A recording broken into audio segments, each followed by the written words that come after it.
In the name of Allah, the most compassionate, most merciful. So we gave him good news of a forbearing son. Then, when the boy reached the age to work with him, Abraham said, "O my dear son, I have seen in a dream that I must sacrifice you, so tell me what you think." He replied, "O my dear father, do as you are commanded. Allah willing, you will find me steadfast." Then when they submitted to Allah's will, and Abraham laid him on the side of his forehead for sacrifice, we called out to him, "O Abraham, you have already fulfilled the vision. Indeed, this is how we reward the good doers." That was truly a revealing test. And we ransomed his son with a great sacrifice, and blessed Abraham with honorable mention among later generations. Peace be upon Abraham. This is how we reward the good doers. He was truly one of our faithful servants. We later gave him good news of Isaac, a prophet and one of the righteous. We blessed him and Isaac as well. Some of their descendants did good, while others clearly wronged themselves.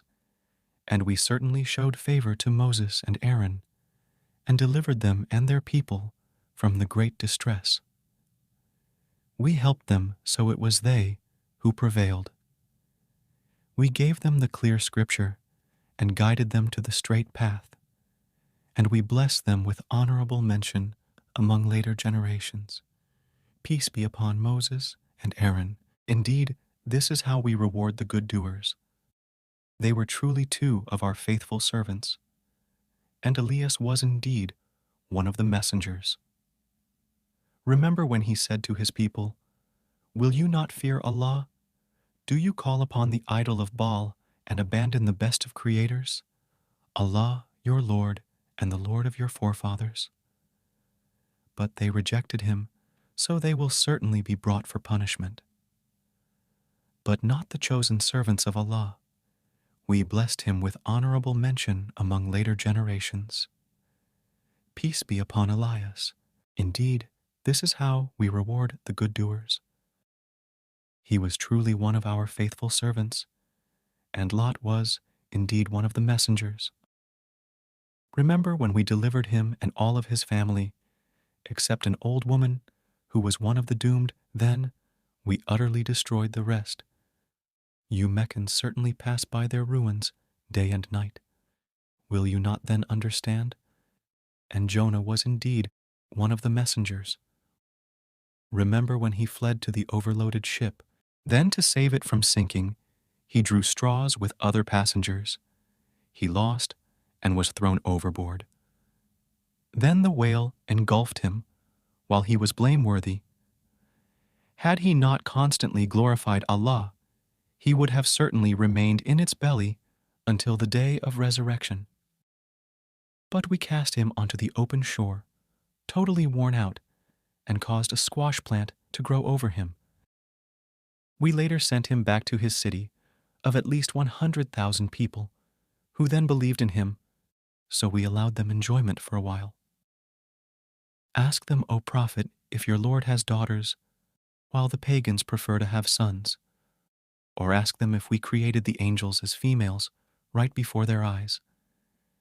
Indeed, it is one of their outrageous fabrications to say, Allah has children. They are simply liars. Has he chosen daughters over sons? What is the matter with you? How do you judge? Will you not then be mindful, or do you have any compelling proof? Then bring us your scripture, if what you say is true. They have also established a marital relationship between him and the jinn, yet the jinn themselves know well that such people will certainly be brought for punishment. Glorified is Allah far above what they claim, but not the chosen servants of Allah.